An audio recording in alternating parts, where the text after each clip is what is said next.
They told you that someone was coming in about a week to fix your broken air conditioner. But after 2 weeks, you stopped planning around it. You tried instead to minimize how often you were in your house altogether. You turned it into an adventure, visiting places after work that you'd never been to and being a tourist in your own city for once. By the time you got home each day, it was cold enough out to sleep and you slept well, tired from seeing and doing so many new things, even if you did wake up a bit sweaty. You were almost sad when they called you that morning to tell you that they'd finally gotten around to your apartment. You decided to take the day off because you really didn't trust the maintenance guys at your complex, but you didn't think about being home all day in the July heat. You did everything you could to beat the heat. You took a cold shower, drank ice water all day, and had your cheap fan running for whatever good that would do. You even let yourself get ice cream, something you tried not to eat much anymore. You watched some nature documentary about Alaska, making a day of celebration around your AC supposedly being fixed later that day. The documentary took you back to your own childhood up north, and you felt like you could almost smell the cold winter air, even in all the heat. Watching the snow fall on the TV had you feeling like the temperature was dropping inside your apartment, even though that couldn't be possible. But when you found yourself grabbing a jacket from your coat rack, you knew something wasn't right. When you saw your breath, you knew they must have fixed it and just not told you, but clearly something had gone wrong. You left a voicemail, but they didn't pick up. You turned the TV back on, and you felt even closer to those youthful years you had spent in Alaska yourself. You watched a grizzly bear walk its way across the screen, and it felt like your 7th birthday party was separated from you by only minutes, not decades. That day when you'd had the closest encounter you'd ever had with a bear in your life. You and your friend had been playing outside when one just wandered up. You hid in the outhouse as it pawed at the door, and you remember it feeling like an eternity, like decades had passed before it left, and you hadn't even breathed the whole time. You came back to the present a bit when you heard someone coming up your stairs. You were ready for the heat to come back now, and you got up to open the door for maintenance.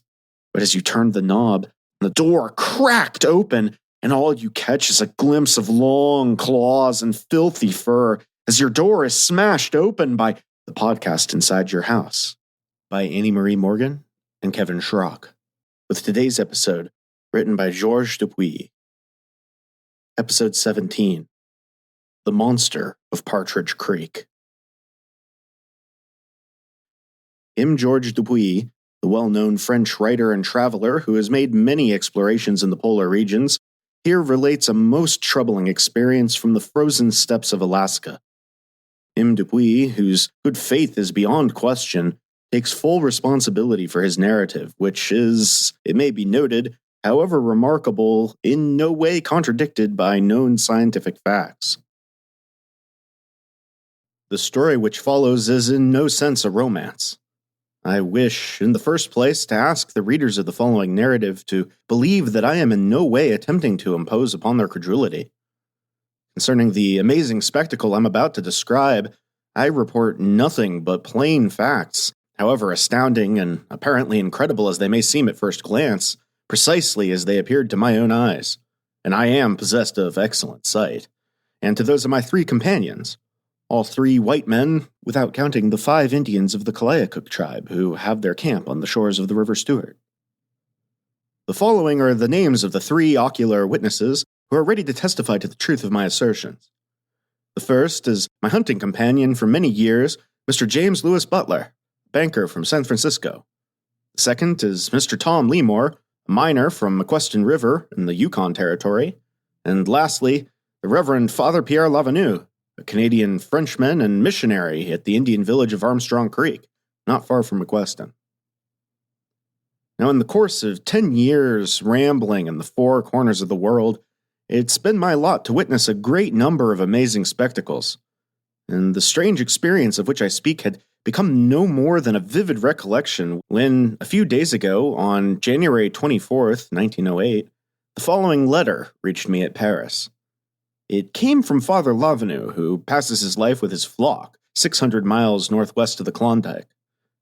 I give it here, word for word. Armstrong Creek, January 1st, 1908. My dear son, the trader of McQueston has just stopped here with his train of dogs and sledges. He's had a hard journey from Dawson by Barlow, Flat Creek, and Dominion. I expect to receive by him in another fortnight fresh provisions and news of the outside world.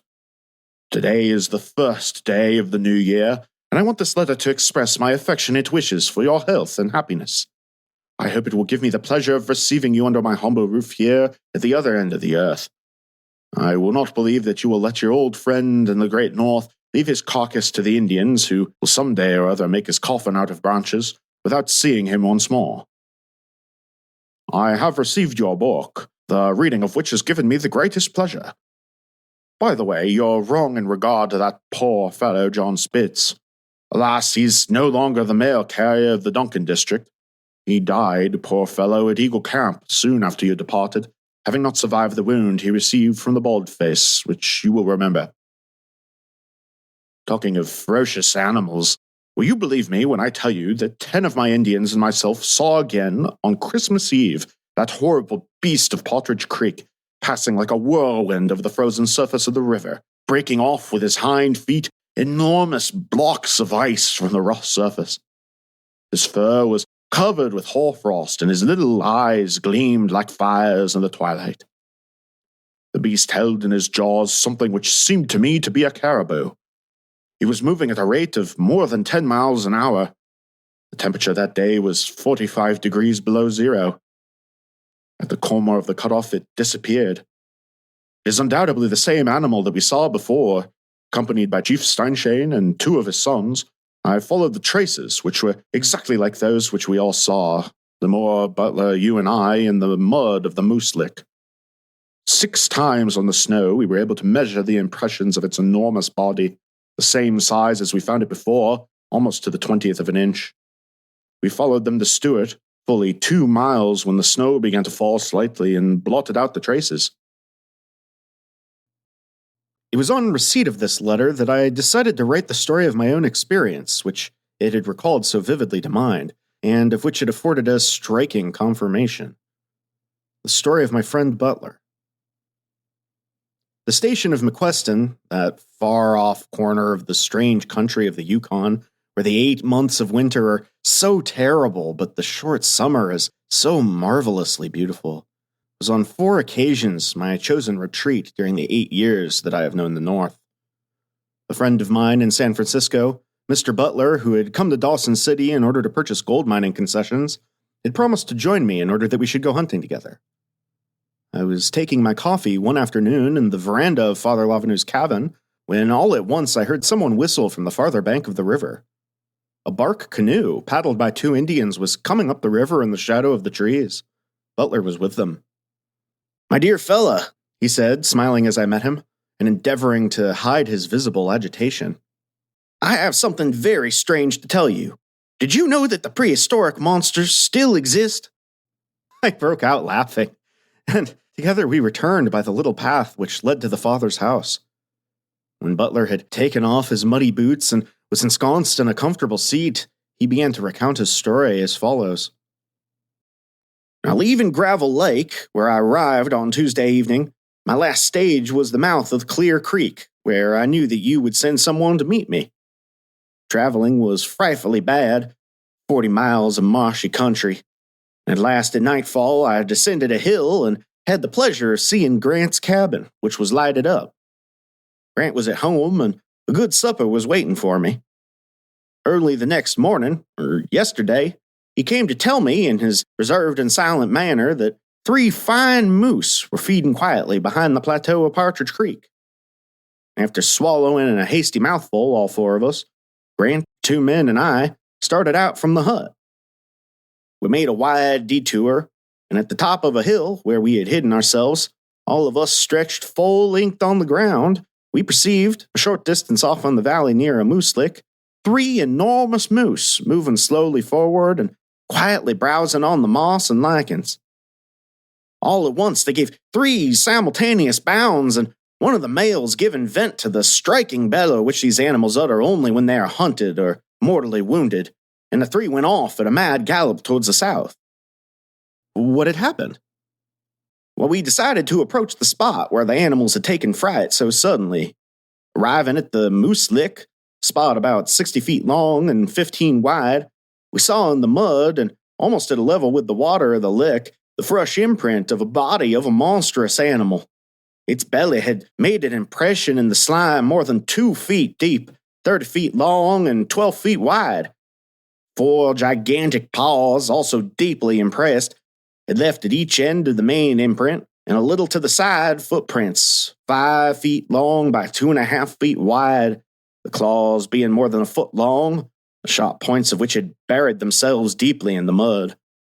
There was also the print, apparently, of a heavy tail, 10 feet long and 16 inches wide at the point. We followed the tracks of the monster in the valley for 5 or 6 miles, and then at the ravine of Partridge Creek, a place that the miners call a gulch, they ceased suddenly, as if by enchantment. The next day, at 5 o'clock in the morning, Father Lavenue, Butler, Leemore, a neighboring miner hastily summoned, myself and 5 men of the tribe crossed the River Stewart in 2 canoes. Neither of the first 2 guides, who were overcome with terror, nor the sergeant of the mounted police, who received our story with skepticism, nor the letter carrier would consent to accompany us. All day long we searched, without result, the valley of the Little River McQuestion, the flats of Partridge Creek, and the country between Barlow and the lofty snow-covered mountains. At last, toward evening, tired out after having toiled for a long time through the great marsh, we lighted a fire at the top of a rocky ravine. The sun was setting, and lying by the fire, we let our eyes wander over the glittering expanse of marsh which we had just traversed. The tea was boiling, and everyone was preparing to dip his tin cup into the pot, when suddenly a noise of rolling stones and a strange, harsh, and frightful roar made us all spring to our feet. The beast for which we had been looking, a black, gigantic form, the corners of his mouth filled with blood-stained slime, and his jaws munching something I know not what, was slowly and heavily climbing the opposite side of the ravine, making the large boulders roll into the valley as he went. Struck with terror, Father Lavenue, Leemore, and myself tried to utter a cry of fright, but no sound issued from our parched throats. Unconsciously, we had seized each other's arms. The 5 Indians were crouching down with their faces against the ground, trembling like leaves shaken by the wind. Butler was already rushing down the hill. "The dinosaurs! It's the dinosaurs of the Arctic Circle!" muttered Father Lavenue with chattering teeth. The monster had stopped scarcely 20 paces from us, and resting upon his huge belly was staring, motionless at the red sun, which was bathing all the landscape in a weird light. For a full 10 minutes, riveted to the spot by some strange force which we could not overcome, did we contemplate this terrible apparition. We were, however, in full possession of all of our senses. There was not, and never will be, in our minds the least doubt as to the reality of what we saw. It was indeed a living creature, and not an illusion which we had before us. The Dinosaurus then turned his immense neck, but did not seem to see us. His withers were at least 18 feet above the ground. His entire body, from the extremity of his yawning jaws, which were surmounted by a horn like that of a rhinoceros, to the end of the tail, must have measured at least 50 feet. His hide was like that of a wild boar, garnished with thick bristles and a color of grayish black. His belly was plastered with thick mud. At this moment, Butler returned to us, and he told us he thought the animal weighed about 30 tons. Suddenly, the Dinosaurus moved his jaws, visibly chewing some thick, viscid kind of food, and we heard a sound like that of the crunching of small bones. Then, with a sudden movement, he raised himself onto his hind legs, and giving utterance to a roar, a hollow, indescribable, frightful sound, and wheeling around with surprising agility, with movements resembling those of a kangaroo, he sprang with a prodigious bound into the ravine. On the 24th, Butler and myself, having taken 2 days' rest, started for Dawson City for the purpose of demanding from the governor 50 armed men and mules. It's here that my story ends. For a month, we were the laughingstock of the Golden City, and the Dawson Daily Nugget published an article about me, which was at the same time flattering and satirical, entitled Arrival of Poe. Thank you for tuning in to this episode of The Podcast Inside Your House.